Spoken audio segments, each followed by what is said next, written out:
여러분 안녕하십니까? 광주 MBC 뉴스투데이 시작합니다. 먼저 오늘의 주요 뉴스입니다. 광주 글로벌모터스에서 캐스퍼 전기차를 생산하기 시작했습니다. 해외 수출이 잘 된다면 일자리도 더 늘어날 수 있습니다. 정부가 벼 재배 면적을 줄이겠다며 대체작물 재배를 장려하고 있습니다. 이 같은 정책에 맞춰 논콩 재배 면적이 크게 늘었는데 정작 수매 예산이 뒤따르지 못해 농민들이 낭패를 보고 있습니다.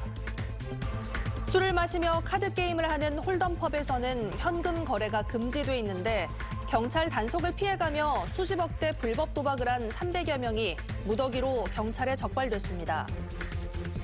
인공지능 사업에 뛰어든 자치단체들이 광주 말고도 많은데요. 경북 포항시도 인공지능 사업에 본격적으로 팔을 걷어붙였습니다. 대한민국 상생 일자리 1호 기업인 광주 글로벌모터스가 전기차 시대를 열었습니다. 기대만큼 판매가 잘 된다면 일자리가 더 늘어날 수 있습니다. 보도에 윤근수 기자입니다. 광주 글로벌모터스가 전기차 양산을 시작했습니다. 모델은 캐스퍼 일렉트릭. 기존에 생산하던 캐스퍼가 주로 내수용이었다면 캐스퍼 전기차는 해외 수출에 초점을 맞추고 있습니다. 오늘부터 양산한 우리 캐스퍼 전기차는 유럽과 일본 시장에서 선진 메이커들의 전기차들과 시장 선점을 놓고 치열한 경쟁을 치를 것으로 보입니다. 올해 전기차 생산 목표는 2만 1,000여 대. 판매가 순조롭다면 내년 초까지 포함해서 올해 자동차 생산량을 5만 3천 대까지 늘릴 수 있을 걸로 GGM은 기대하고 있습니다. 일감이 늘어나면서 공장 가동 이후 처음으로 지난 6일부터는 주말 특근을 시작했습니다. 현재 650여 명인 직원 수도 내년엔 더 늘어날 수 있습니다. GGM의 대주주인 광주시는 취득세 감면이나 공공기관 우선 구매 등 적극적인 지원을 약속했습니다. 이 GGM은 반드시 성공을 해야 되겠습니다. 왜냐하면 GGM은 광주가 대한민국 미래차 중심 도시로 힘차게 뻗어나갈 수 있는 한 축이기 때문입니다. 상생이기 때문입니다. 하지만 주거나 보육 지원 등 사회적 임금에 대한 약속이 제대로 지켜지지 않았다는 근로자들의 불만이 쌓이고 있고 노동조합 결성을 계기로 노사 관계가 악화하고 있다는 점은 풀어야 할 과제로 남아 있습니다. MBC 뉴스 윤문수입니다. 밤사이 우리 지역에 많은 비가 쏟아졌습니다. 어제 오후 5시부터 오늘 오전 6시까지 진도 지역에서는 무려 170mm에 가까운 비가 내렸고요. 해남 지역에서도 130mm 안팎, 고흥 지역에서도 110mm의 강수량을 기록하는 등 남해안 지역을 중심으로 100mm가 넘는 비가 내린 곳이 많았습니다. 특히 해남 지역에서는 1시간 만에 78mm의 비가 내리면서 관측 이래 7월 1시간 최다 강수량 1위 급값을 경신하기도 했습니다. 비가 많이 내리면서 호우특보가 내려졌습니다. 완도에는 호우경보가, 고흥과 여수에는 호우주의보가 발효 중인 가운데 시간당 30에서 40mm 안팎의 세찬 비가 이어지고 있는데요. 정체전선은 앞으로 점차 북상하면서 빗줄기는 점차 약해질 것으로 보입니다. 오늘 예상되는 비의 양은 광주와 전남에 20에서 60mm, 전남 남해안을 중심으로 80mm 이상입니다. 이미 많은 비가 내린 만큼 더 각별한 주의가 필요하겠습니다. 현재 광주와 전남 내륙을 중심으로 폭염주의보가 여전히 발효 중인 가운데 오늘 기온 높게 오르겠습니다. 아침 기온 24도 안팎으로 어제와 비슷하겠고요. 한낮 기온 28도로 낮 기온 어제보다 2도가량 낮겠습니다. 날씨 정보였습니다. 벼 재배 면적을 줄이기 위해 정부는 많은 보조금과 100% 수매 공약을 걸고 농민들에게 콩농사를 장려하고 있는데요. 이 때문에 논콩 재배 면적은 해마다 늘고 있는데 수매 예산은 그대로여서 또 다른 대란이 예고되고 있습니다. 서희령 기자가 현장 취재했습니다. 강진에서 한평생 벼농사를 지어온 김정순 씨. 올해 6월에는 2헥타르 논 중 30%인 0.6헥타르에 벼 대신 논에서 기르는 콩, 논콩을 심기 시작했습니다. 정부가 벼 재배 면적을 줄이기 위해 전략작물로 지정해 많은 보조금을 주고 농가가 희망할 경우 전량 수매 약속까지 내걸었기 때문입니다. 이제 논농사는 다 해서 한 60만 원, 70만 원 900평에 뒷불지가 그렇게 나와요. 간디 이 콩 지불제는 한 110만 원인가 120만 원 나온다고. 실제 전략작물 직불금 1헥타르당 200만 원, 이모작 인센티브 최대 150만 원 등 지자체도 농콩재배 육성에 큰 힘을 쏟고 있습니다. 그 결과 강진내 농콩재배 면적은 지난해 176헥타르에서 360헥타르로 2배 넘게 증가했습니다. 인근 영암에서도 논콩재배 면적이 136헥타르로 2배 이상 늘었지만 농가들의 표정이 밝지만은 않습니다. 올해 같은 경우에는 이제 들으니까 작년 재고량도 꽤 많이 있다고 하고 작년보다 작황이 이제 소확이 더 많이 나올 걸로 혹시 이제 정부는 올해 전국 논콩 재배 면적을 2만 4천여 헥타르로 예측했는데요. 이는 지난해에 비해 35%가량 늘어난 겁니다. 직불금 제도를 처음 시행한 지난해 재배 면적이 45.5% 증가한 이래 또다시 큰 폭의 증가로 수확량 증가가 예상되는 상황. 하지만 콩수매를 담당하는 한국농수산식품유통공사 AT의 관련 예산은 올해도 1,200억여 원으로 지난해와 동일한 예산이 배정됐습니다. 정부 재고량 역시 지난해 2만 1,800톤에서 4만 9천 톤으로 실제로 크게 늘어난 상황. 여기에 경기 침체로 콩 소비도 원활하지 않다 보니 농민과 유통업계에선 증가한 수확량을 내다 팔 곳이 없는 상황을 우려하고 있습니다. 거래처를 잡으려면 우리가 실질적으로 대기업하고 상대를 해야 되는데 그게 힘들고, 그러니까 이 콩은 정부에서 수매를 안 해준다면 농가들이 판매까지는 할 수가 없다고 생각을 해요. AT와 농식품부 등 관계기관들은 기상이변으로 인한 작황 부진 등 다양한 변수가 있기 때문에 수매량을 정확하게 추정해 대응할 수는 없었다는 입장. 무대책 재배 장려에 한 치 앞도 내다보지 못한 수매 대책. 수확철 논콩 공급 과잉으로 인한 대란은 이미 예고됐습니다. MBC 뉴스 서희령입니다. 술을 마시며 카드게임을 하는 홀덤펍에서 게임에 사용하는 칩을 현금으로 바꿔주는 것은 엄연히 불법 도박에 해당하는데요. 광주경찰청이 지난 3월부터 넉 달간 홀덤펍에서 불법 도박을 조장하고 상습 도박을 한 혐의로 업주와 도박꾼 등 300여 명을 검거했습니다. 이들은 자체적으로 CCTV를 설치해 경찰 단속에 대비했습니다. 천홍희 기자가 현장 취재했습니다. 원형 테이블을 두고 사람들이 둘러앉아 있습니다. 테이블 위로는 카드와 칩들이 보입니다. 술을 마시며 카드 게임을 할 수 있는 일명 홀덤펍에서 불법 도박을 하다 적발된 겁니다. 제가 이쪽부터 볼 테니까요. 신문을 찍어주세요. 경찰은 지난 3월부터 넉 달 동안 광주에 있는 홀덤펍 16곳을 집중 단속해 업주와 지분 투자자, 도박꾼 등 모두 304명을 검거했습니다. 이 중 업주 3명은 도박장을 개설한 혐의 등으로 구속됐습니다. 불법 홀덤펍은 광주 상무지구 등 유흥가에 깊숙이 파고들어 운영되고 있었습니다. 그럼 차들이 쭉 거기다 어디까지 쭉 들어갔어요. 건물까지 들어갔어요. 건물 곳곳엔 CCTV가 설치돼 경찰의 단속을 교묘히 피했습니다. 보시는 것처럼 매장 바깥에 CCTV가 설치돼 있습니다. 경찰은 매장에서 이 CCTV를 통해 손님들의 얼굴을 일일이 확인한 뒤 안으로 들여보낸 것으로 보고 있습니다. 일반 음식점으로 등록된 홀덤펍에서는 술을 마시고 카드 게임을 할 수 있지만 현금을 칩으로 바꿔 도박을 하는 것은 불법입니다. 업주들은 현금을 칩으로 바꿔주면서 수수료 명목으로 10에서 20%를 챙긴 것으로 조사됐습니다. 문을 닫아놓고 영업하거나 지인들을 상대로 영업하기 때문에 저희가 단속에 참 어려움을 겪었고요. 저희가 연중 계속 단속을 통해서 이런 불법 도박장 근절을. 경찰은 단속 현장에서 현금 2,400만 원을 압수했고 범죄 수익금 20억 원을 기소 전 추징 보전했습니다. MBC 뉴스 천홍희입니다. 새벽 시간 광주의 한 금은방에서 귀금속을 훔쳐 달아난 20대 여성이 경찰에 붙잡혔습니다. 광주 광산경찰서에 따르면 20대 여성은 그제 새벽 3시 반쯤 광주 광산구 도산동의 한 금은방에서 5천만 원 상당의 귀금속 70여 점을 훔친 혐의를 받고 있습니다. 여성은 길에 있는 벽돌로 금은방 유리창을 부순 뒤 2분 만에 귀금속을 훔쳤고 15시간 만에 광주 서구의 한 카페에서 긴급 체포됐습니다.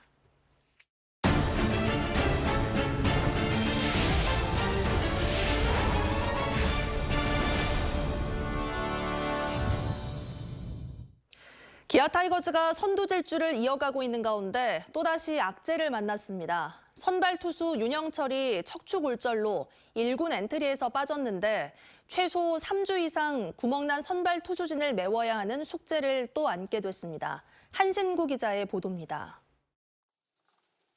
팀이 역전을 허용한 7회, 박찬호가 기막힌 작전 수행 능력을 보이며 찬스를 이어가고 상대 견제 실책으로 동점을 만든 상황에선 김도영이 결정적인 역전 2루타를 때려냅니다. 기아 타이거즈가 SSG와의 주말 3연전 수입회 위기에서 역전승을 거두면서 2위와 4게임 반차 선두를 유지했습니다. 후반기를 시작한 지난주 성적은 LG전 싹쓸이 승리에 힘입어서 4승 2패. 팀 타율이 2할 9푼 5리로 다른 팀에 비해 1푼에서 2푼 이상 높은 전체적으로 물오른 타격감을 보이는 데다가 중심 타선의 무게감도 확실히 높아진 게 선두를 질주하는 원동력이 되고 있습니다. 후반기만큼은 이제 팬분들이 기대하시는 기아 타이거즈를 보여드릴 수 있을 것 같고 이기는 경기를 많이 하도록 저희가 야구장에서 좀 많이 보일 수 있도록 하겠습니다. 불안 요소는 투수진입니다. 시즌 내내 선발의 한 축을 담당했던 윤영철이 척추 골절로 1군에서 제외되면서 이의리와 윌크로우 등 개막전부터 가동한 선발 투수 3명이 동시에 빠졌습니다. 정혜영의 부상 이탈로 불펜진이 지친 기색이 역력한 상황에서 선발진마저 흔들리면서 위기를 맞고 있는 겁니다. 윤영철이 돌아올 때까지 최소 3주 이상 어떻게든 버텨내야 하는 숙제에 맞닥뜨린 겁니다. 지난주 KBO 최초로 선발 투수로서 400경기에 출장하고 11시즌 연속 100이닝 투구 기록을 세운 양현종의 꾸준함이 더욱 돋보이는 대목인데 그만큼 선발진의 역할이 중요해졌습니다. 신인 때부터 지금까지 똑같은 마음이기 때문에 그래도 자만이나 좀 그런 생각을 하지 않고 게임에 집중하다 보니까 이런 좋은 기록도 생기는 것 같습니다. 기아는 이번 주 전반기 막판 기분 좋은 3연승을 거뒀던 삼성 그리고 한화를 상대로 6연전을 치르는데 구멍난 마운드를 메워줄 투타의 집중력이 어느 때보다 절실해진 상황입니다. MBC 뉴스 한신구입니다. 무계획적인 도심 확장과 인구 감소 등 상황 변화에 따라 활기를 잃은 원도심에 다시 생명력을 불어넣는 일은 쉽지 않은 일입니다. 특히 이 가운데 핵심은 빈집과 빈상가 등 부동산 문제인데요. 소유권과 공공의 이익 사이에 간격이 좁혀지지 않기 때문입니다. 오늘은 영국의 사례를 통해 공공의 개입이 어디까지 필요한지 들여다봤습니다. 허연주 아나운서가 보도합니다. 번화했던 원도심의 밤거리. 도심을 감싸던 화려함은 온데간데 없습니다. 지금은 밤 8시가 넘은 시각입니다. 가로등 조명만 눈에 띌 정도입니다. 어둠이 내린 길목 곳곳을 지키는 빈집들은 썰렁한 분위기를 더하고 있습니다. 거의 전멸이라고 봐야 되겠죠. 거의 전멸이고 제가 보는 관점에서는 주거 환경이 안 좋다 보니까. 취재진이 전수조사한 결과 현재 목원동의 빈집은 지자체 공식 발표보다 70% 이상 많습니다. 조사부터 철거, 강제 이행금까지 빈집 대책은 허점투성입니다. 주거 안정과 생존권 보장은 국가와 사회의 공동 책임이라는 인식을 갖고 있는 영국. 영국의 6개월 이상 된 빈집은 맞춤형 정책의 시행으로 2000년대 중반 이후 감소세를 보이고 있습니다. 지방정부와 사회적 기업이 손을 잡고 주택 개량 등을 통해 빈집을 저가 주택으로 공급하는 한편 빈집 소유주의 책임과 권한을 확실하게 적용하고 있습니다. 빈집을 재활용하는 거는 지원을 하겠다라는 이제 당근 정책이 들어 있고요. 그다음에 2년 이상 방치를 하게 되면은 이제 채찍을 휘두르는 그런 과세 역량을 강화한다든가. 가장 눈에 띄는 건 철저한 빈집 현황 파악. 주택과 거주민에게 부과하는 지방세인 카운슬 텍스 시스템을 통해 지방정부가 빈집을 철저히 조사해 중앙정부와 공유합니다. 빈집 소유주에게는 활용과 철거를 위한 다양한 지원 대책을 안내하고 그래도 아무런 조치를 취하지 않으면 소유주에게 강제 책임을 묻습니다. 빈집세가 빈지가 붙으면 소유자들이 경각심을 좀 가질 수가 있겠죠. 또 이외에도 강제 수용이나 강제 매각, 빈지 관리 명령 등과 같이 공식적인 강제로 행사하는 정책 등도 같이 이렇게 사용하면서 사유재산과 공공의 이익 사이에서 충돌하고 있는 빈집은 이미 전국적으로 13만 채가 넘어섰습니다. 25년 뒤면 전체 주택의 17%에 이를 것이라는 예측까지 나오고 있습니다. 우선 소유주의 적극적인 참여를 위한 혜택이 중요하겠죠. 이와 함께 정부와 지자체의 강제 권한을 더욱 확대할 필요성이 커지고 있습니다. 실효성이 약한 정책으로는 빈집 문제를 해결하기엔 한계가 분명히 보이기 때문입니다. MBC 뉴스 허윤주입니다. 광주 전남의 지난달 무역 수지가 흑자를 기록했지만 수출입은 모두 감소했습니다. 광주 본부세관이 발표한 6월 수출입 동향을 보면 광주의 수출은 14억 500만 달러로 지난해 같은 기간에 비해 9.8% 줄었고 수입은 10.1% 감소한 것으로 집계됐습니다. 전남의 경우도 수출은 8.3%, 수입은 6.7% 줄어든 것으로 나타났습니다. 무역 수지는 광주의 경우 8억 9,700만 달러 흑자를, 전남은 2억 4,700만 달러 흑자를 기록했습니다. 광주시 도시철도 건설본부가 도시철도 2단계 7공구와 10공구 공사업체 선정을 위해 5번째 공모에 나섭니다. 도시철도 건설본부는 해당 공구에 대한 공사업체 입찰 공고를 조달청을 통해 게시했고 오는 29일까지 적격성 심사 신청을 받아 다음 달 23일 공사업체를 선정할 계획이라고 밝혔습니다. 지난해 8월부터 사업자 선정 공개 입찰을 3차례 진행했지만 모두 유찰된 바 있습니다.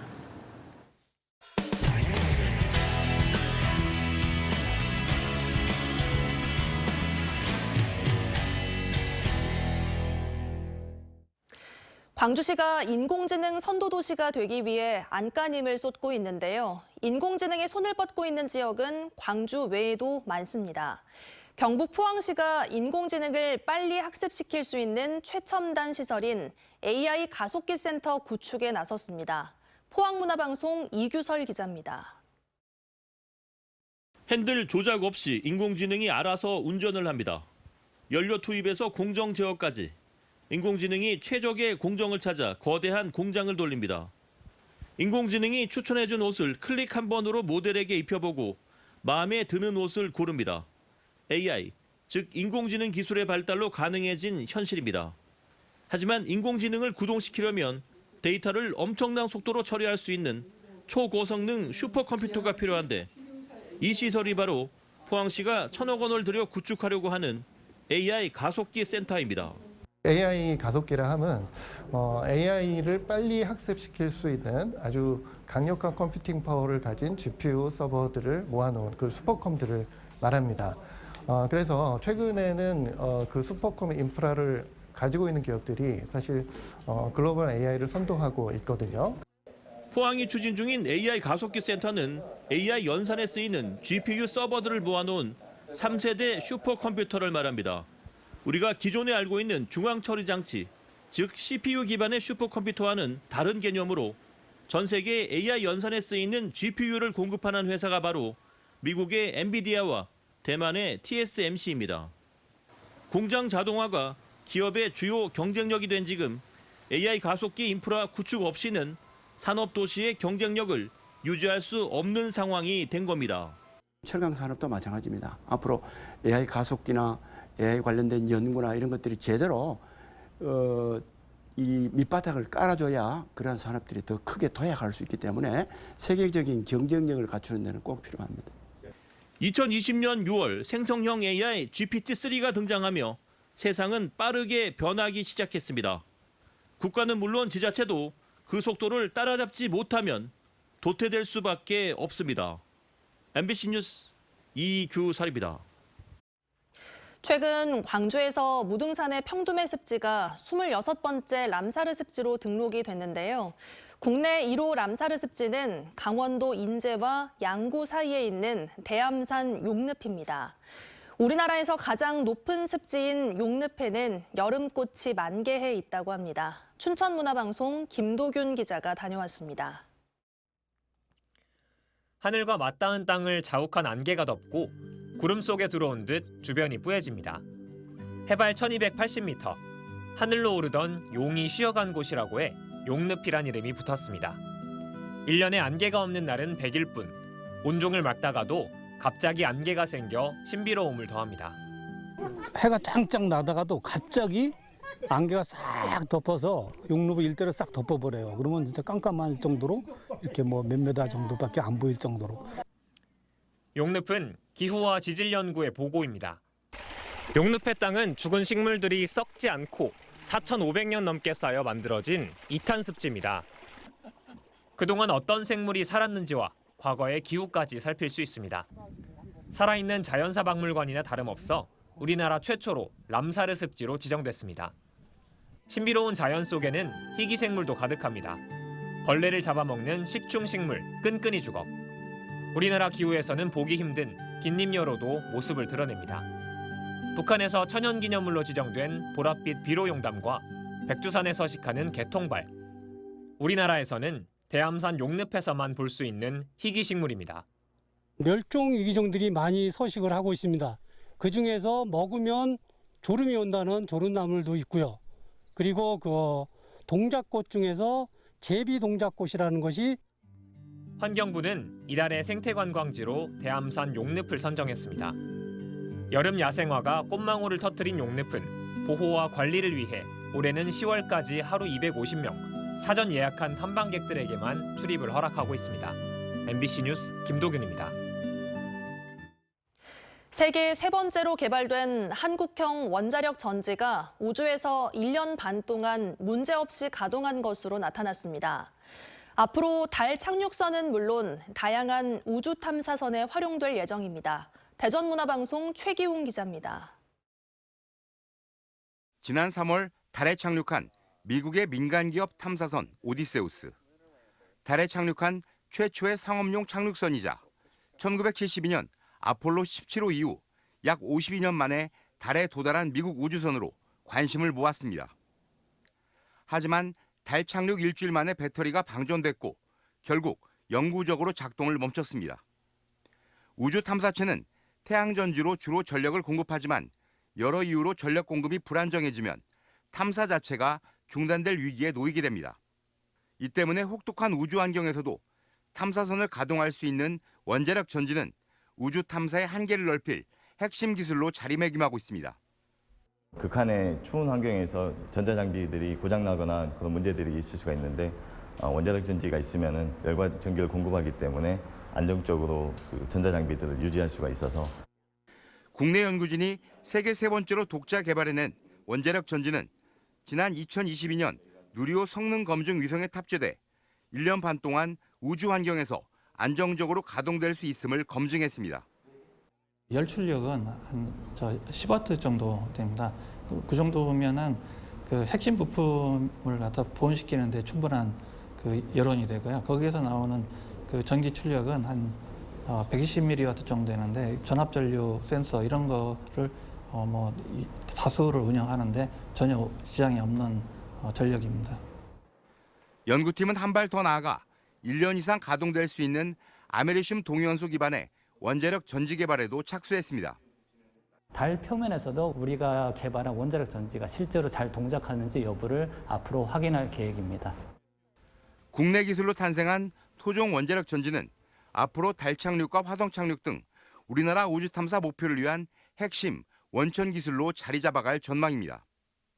MBC 뉴스 최규입니다.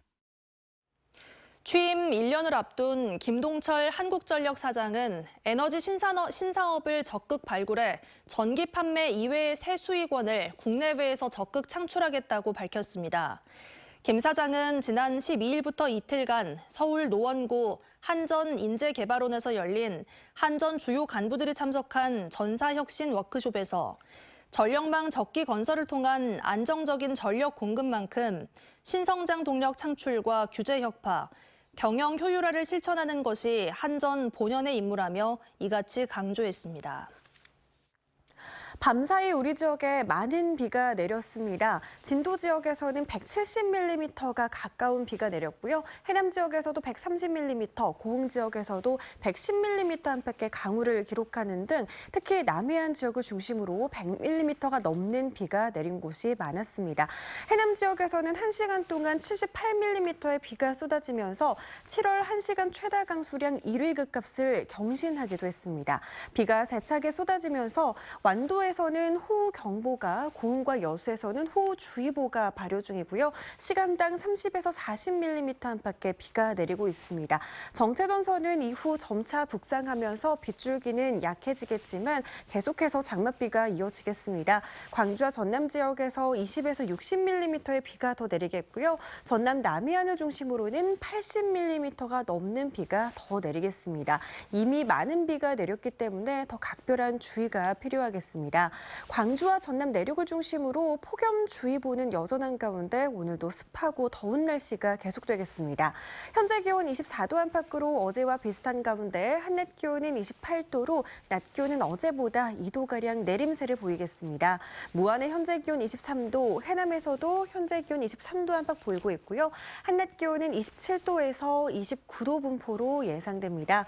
구리의 낮 기온 29도, 광양의 낮 기온은 27도 보이겠습니다. 바다의 물결은 서해남부에서 최고 2m로 조금 높게 일겠습니다. 다가오는 토요일까지 장맛비는 길게 이어지겠고요. 30도 안팎의 더위도 계속되겠습니다. 날씨 정보였습니다. 이상으로 뉴스 마칩니다. 함께해 주신 여러분 고맙습니다. 언제 어디서나 내 손 안의 뉴스. 광주 MBC 뉴스 유튜브 구독으로 함께하세요.